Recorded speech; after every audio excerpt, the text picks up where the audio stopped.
Bu oyunun en güzel tarafı ne biliyor musun Jack? Kimse düşmanın nerede olduğunu bilmiyor. Var olduğunu bile bilmiyor.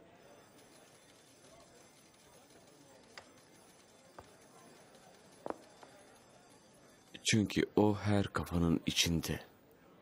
Ve ona güveniyorlar. Çünkü o olduklarını düşünüyorlar.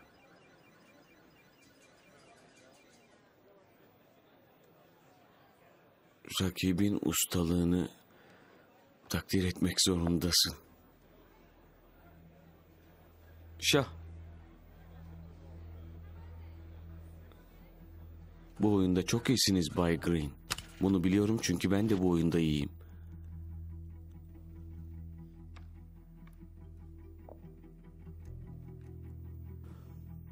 Şah.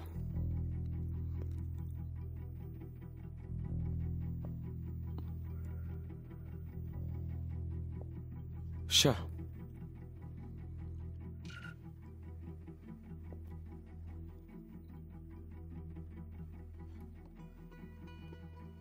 Şah.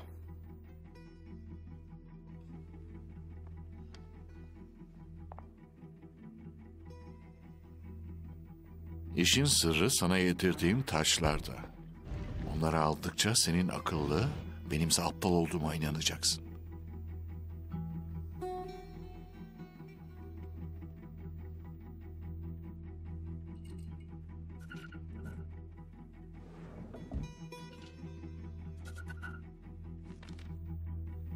Uyanın Bay Green.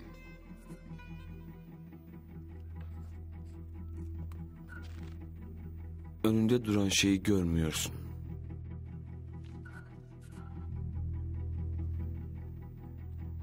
O çocukları yıllardır ne gördüm ne konuştum. Ama ikisi için de ölebilirdim. Biri bir satranç ustası, diğeri usta bir hilebazdı. Tehlikeli bir kombinasyon. Satranç ve hile. O ikisi hakkımda her şeyi bilirdi. Bütün kirli sırlarımı, ne kadar param olduğunu, nerede sakladığımı. Sahtekar alçaklar beni soydular.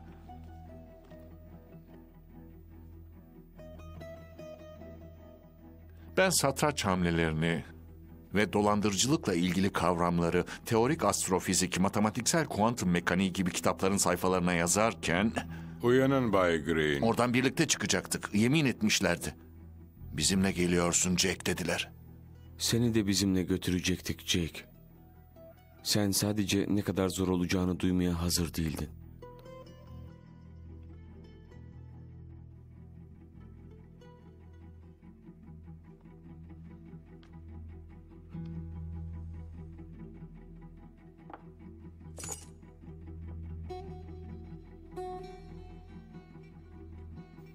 Şahmat.